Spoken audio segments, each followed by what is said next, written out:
Hello and welcome to my March wrap up. So I've decided to make a YouTube channel because I want to talk for longer about books, and I found that on TikTok and Instagram, where I usually post, I can't do that. So yeah, this is my March wrap up. Welcome to my first YouTube video.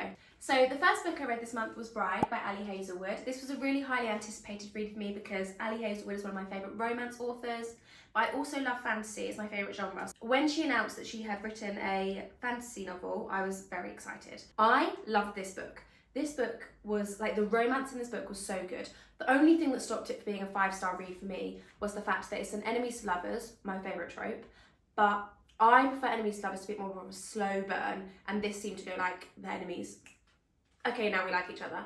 So yeah, I liked a bit more angst in there, but that doesn't, like, it's still 4.5 stars, like, still really, really good. Lo, who is the love interest in this book, he is so fanciful. I've definitely added him to my collection of book boyfriends. Yeah. One character that I really liked in this, who was a side character and actually is barely in this book, is Owen, who is Misery Lark, the main character's twin brother.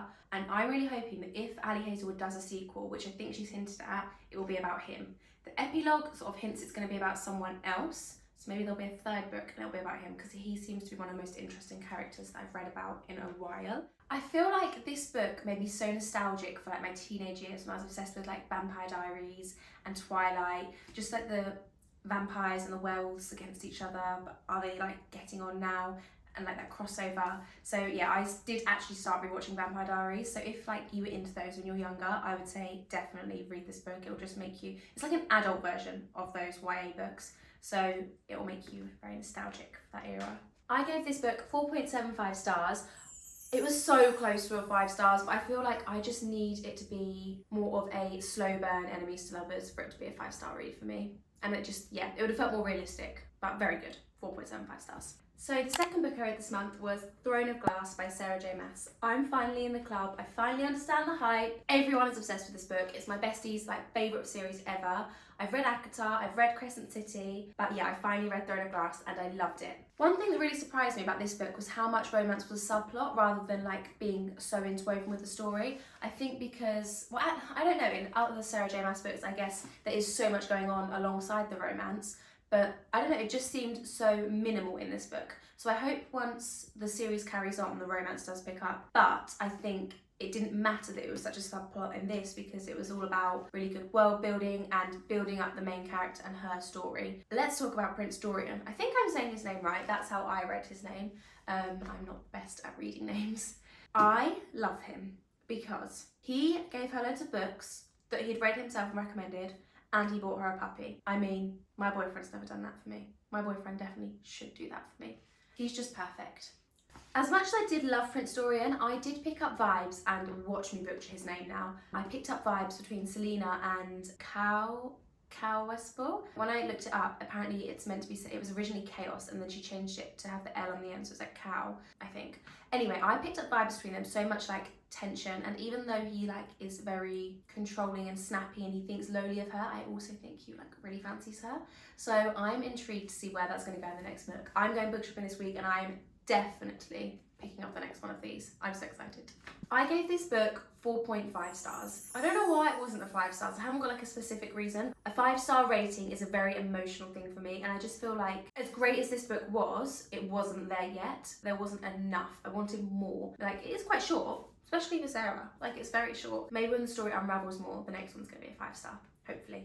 Okay, so I was in a full-blown fantasy mood, clearly, because I'm looking at what books I read in what order, and the next book I read was Iron Flame. Clearly I was in a fantasy era, fantasy mood. I am a fantasy girly, but yeah, to read 3 back to back is a lot. This book though, this book, I loved it. Like, I was on such a roll with reading good books.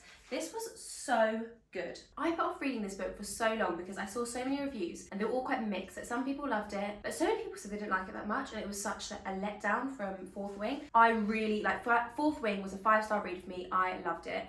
So when I saw people didn't like it, I was like, oh, I don't want to read it. I want to live in this world where Fourth Wing and the whole world's great. I don't want to read this and be disappointed. But yeah, I finally did. and I was not disappointed at all. I'm confused by the fact that people were. It was definitely very different to Fourth Wing. It was way more political. I think if they'd have stayed like in the college and it'd have carried on with the way Fourth Wing went, it would have been quite boring. The story needed to evolve and the world building was stronger for the way the book went on. That's how I felt anyway. I know that one criticism this book got was that Xaden and Violet like argued a lot throughout it. It did get a little tiny bit tiresome towards the end, but I feel like that's their characters. It's part of their character building, the fact that they do argue. I think that the whole story was about them arguing, them going back and forth. That was them building this trust, which by the end of the book, I feel they've established very, very well. And no spoilers, but I think I'm not going to talk because I don't want to give away spoilers. Shh. One thing I would have liked to see more of in this book is a bit more development of the like side characters, because this book was heavily focused on Violet and on Xaden. Yeah, I don't know if it's just because I've read House of Flame and Shadow recently and I'd literally read this like 4 books before, that maybe I was like, the side characters in that have so well developed, so maybe I just wanted a bit more of that. And this is not like a bad criticism. I don't think it doesn't stop this book from being great. I just want to know more, but it's already very long, so I get why she didn't do that. Maybe that'll be something that comes along later in the series. I did really like that we get to see more of Violet's relationship with her mother. I think that's very interesting because although that was touched upon in Fourth Wing, I don't think it was like dealt with, and in like the second half of this book you do get to see more of that and gain a deeper understanding. I think that also really helps you understand Violet and the choices she makes and her mother and the choices she makes. It's just, yeah, very interesting. Motherhood isn't a theme that's often explored in fantasy, so it's quite interesting seeing it done in such an explicit way. I read this book in 2 sittings. That's how much I enjoyed it.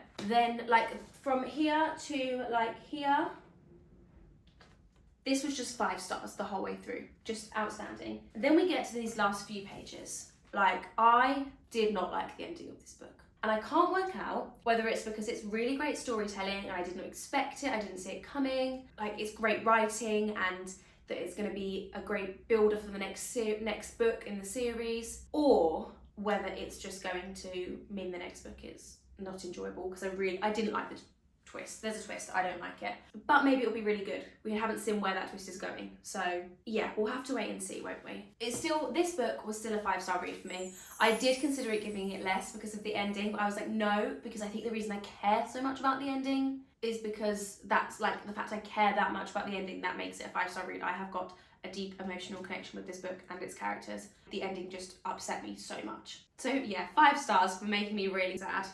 So after Iron Flame's very dramatic twist and ending, I was done with fantasy for a little bit. So I picked up Shines of Gaiety by Kate Atkinson. This book was actually recommended to me by a bookseller in Norwich, and I didn't get it at the time because she recommended like 5, but then I saw it on the Waterstones half price table and I was like, I remember her saying that was like her favourite book, so I picked it up. So this book is set in the 1920s in London. I've always just found the 1920s very interesting, and I really enjoy reading about the history, like, because I live in London, reading about London in the past and like when you hear like places that you go to. And this had a lot of places that were quite close to where I live, so that was fun. But yeah, it's set in Soho mainly, and it follows Nellie Coker, who runs nightclubs, and it's all about her life, her 5 children, and then she's like being inspected and watched by a police officer.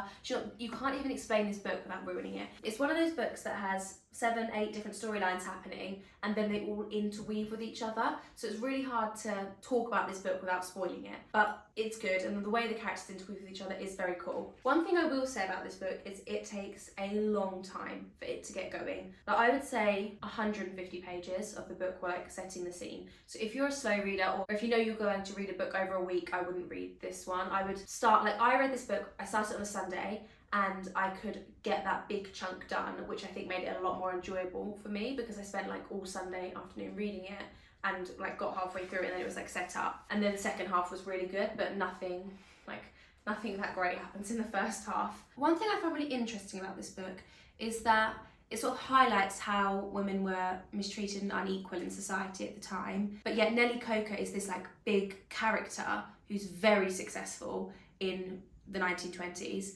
and she displays all these masculine or typically masculine qualities. And I think it actually made me think of a non-fiction book I read. What's it called? strong female lead, and this actually talks about how like qualities that are perceived as like good or like well or good for leadership. In this book, she's like basically saying how masculine qualities have always been perceived as good for leadership, but actually feminine qualities are just as important and actually probably better for leadership. And it just made me think about this, how like the only way to succeed in the past was to like imitate a man or like the qualities that we perceive as masculine. I don't know what I'm trying to say, but I understand what I'm trying to say. There were some really good twists in this book and some things that I didn't see coming. I always enjoy a bit more if I can't predict it, unless it's like a romance. But like a literary fiction, you don't want to be able to predict the outcome. So yeah, I would definitely recommend this book. For me, I think this book was a 3.75 stars. The reason I haven't given it 4 is just because it was too slow to get started. I want to get into the story, get into the juicy stuff straight away. So yeah, 3.75 stars, but if you're into literary fiction and at that time period, you might enjoy it more. So one thing I've been trying to do this month is reread books that I know that I already love and just that were 5-star reads for me before, and go back, find out if they're still 5 stars and see if I enjoy them as much, but also just like have the pleasure of reading them again. So one book I did that with this month was Caraval. I read this maybe 2-3 years ago, and it was a 5-star read. I absolutely loved it. I'd say this is one of my favourite fantasy series, like especially just because it's so whimsical and light and quick. I find for me fantasy generally has to be a bit more in depth for me to rate it 5 stars, and this, it just didn't need to. It was so short and quick, but yet well built out and really thought through characters. Yeah, so I gave this book 5 stars again. It was just as enjoyable as the first time. I think I love about this book is, if you haven't read it, it's basically this girl, Scarlett, she goes to, there's this game, Caraval, and it's all magic. I don't want to summarise it any more than that because I don't want to give away what it's about, but the great thing about this book is there are no rules. It's not like like in Vampire Worlds and stuff, there are rules and there's limitations. It just felt like in this book, the most ridiculous things can happen, but because it's her own made-up game, you can just, anything can happen. So you never know what's going on in the book. You're always like guessing, is that real, is that not real? And you feel like almost the same way the character feels. So yeah, I love this book, 5 stars. So whilst I was reading all those fiction books, I was also reading one non-fiction, which was The Power of Now by Eckhart Tolle. This book's been on my TBR for so long, it's been sat on the shelf for ages, but for some reason I decided to pick it up this month, and I'm really glad I did. It was so relevant to my own life experiences at the moment, and it really made me focus on the present, which is sort of the premise of the book, looking into the current moment. It's really hard to summarise what this book is about without sort of putting down what it's about. Like, it's just the sort of thing you need to go and read it yourself. It basically talks about how like we're all in our own heads a lot, and we have all these thoughts going all the time, and it's sort of unconscious that we're thinking all of the time, and I definitely do that. I sit there and spiral in my own thoughts and like make up things that aren't even happening that I worry about. And then it's just like, this book's like, why are you doing that? And it sort of teaches you to be not in your own thoughts, rather observe them, and then you have more control over them. So yeah, I definitely recommend this book if that's something that you struggle with. The only drawback I would say this book has for me was the chapter on relationships. I really didn't like it. Like the whole book, I felt so connected to everything he was saying. But then I read the chapter on relationships and I was just like, what? It was sort of, firstly, I only spoke about male-female relationships, like in the romantic sense, and I was like, well, that's not right. Like, it sort of implied that male, like, we are incomplete, and the reason we need relationships is because, like, we're longing for the other half, and that's just not true. Like, we're complete, single, together. Like, a relationship is supposed to enhance your life, not something missing from your life. So, other than that chapter, this book was outstanding, and I would, for that reason, give it 4.5 stars. Okay, so the next book I read this month was the first book in the Lord of the Rings series, The Fellowship of the Ring. I was so excited about this book. I've wanted to read it for so long, and it was such an anticipated read for me, and I know so many people that love it and just are obsessed with this whole series. I wanted to like get all the special editions and buy the merch. Like, I really wanted to like this book, but it was so boring. Just like, I don't understand the hype. I can't believe I've got 2 more to go, and I'm gonna finish it because it did get better throughout, a lot better throughout. So I'm hoping that the next 2 are just gonna be amazing, and like this was just a lot of world building. But I didn't feel like it was world building. I just feel like there was so much description, so much, and I really enjoy description. I don't think I'm someone who's particularly like, oh, it's a descriptive book, but maybe I am. Maybe as I read more, like that's where I'm going, but this was too descriptive for me. Where something was happening and they'd got to somewhere, like Frodo and his little gang had got to somewhere and they were meeting somebody, that was interesting. I enjoyed those parts. I was like, okay, cool, where's this going now? Like, so it's gonna happen. But so much of the time it was like, oh, they're on a walk. Oh, something scary. Oh, it's not that scary, like it's okay. And it's just like, this is what the weather's like, this is what the scene looks like. I don't know, it just didn't do it for me. Hopefully the others pick up. I'm really sad because I really wanted to like it. I'm toying between a 2.5 and a 3 star. I feel like 3 stars too high. But it's such a well-renowned book, and I just feel like, who do I think I am giving it 2.5 stars? That's what I thought of it, 2.5 stars. So the next book I read this month was a completely like spontaneous read. I went to Book Bar in Highbury, Islington, and I just picked this up because I thought it sounded really good. It's about a woman it follows 2 generations, which I love, and it's about first generation is a woman who has an arranged marriage and has to move and then move countries, and the second, like her daughter, then follows as she's making the decision or like pushing against the decision to have an arranged marriage. And it talks a lot about arranged marriages, domestic abuse, self-harm. It's a very triggering book. It's very, very sad, so be prepared to cry. This book did break my heart, but it was outstanding. Like, the writing is so brilliant, the way the characters are built is so brilliant, the way it develops your understanding of a different way of life and why people believe certain things, and even like the way it gives you empathy for people who are like bad characters. It's just outstanding. This was 1000% a 5-star read for me. It's just one of those books that I don't know how this hasn't won more awards. It's so, so good. What books could I compare this to? So if you like Homegoing, Memphis, or like Pachinko, then you'll love this. This is like that sort of vibe completely. Like, read this book, it's so good. The next book I read was a really random book for me. I literally bought the book because I liked its cover, and even more, I liked its title, Faith, Hope and Carnage. And it's an interview of Nick Cave by Sean O'Hagan. So Nick Cave is a rock musician, I think rock musician. His band's called The Bad Seeds. It's an interview with him about his views on creativity and spirituality, and it talks about how those things like interweave, which I thought was really interesting, and they're 2 things I'm very interested in. So to look at how they combine, it was just like something that pulled me towards it. I'm not into rock music at all, so I didn't know who Nick Cave was when I picked up this book. It was fascinating to see a window into someone's life who you don't know, because obviously usually when you read an interview or a biography or an autobiography, it'll be someone you know quite well and have a lot of ideas about. I didn't know anything about this person. It does deal with a lot of grief, which could be hard for some viewers to read. This book had me in tears. He lost his son, and it talks about how that impacts his creativity and how it's had a massive impact on his spirituality. He's an absolutely fascinating person. If you've got an interest in any of those things, grief, creativity and spirituality, this is a brilliant, brilliant read. I also tabbed this book. Usually I tab true fiction, but yeah, I decided to try and tab it. So one example of a really, really great quote from this book. The loss of my son is a condition, not a theme. It's a condition, and as such, it infuses everything.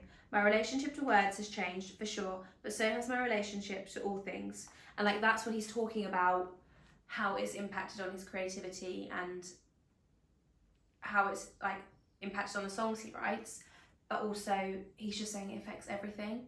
And yeah, he's just got such a profound way of talking about grief that I've never really read before. I gave this book 4 stars. So that's my March wrap up. Let me know what you've read this month in the comments below, and if you want to see more content like this, please like and subscribe. See you soon!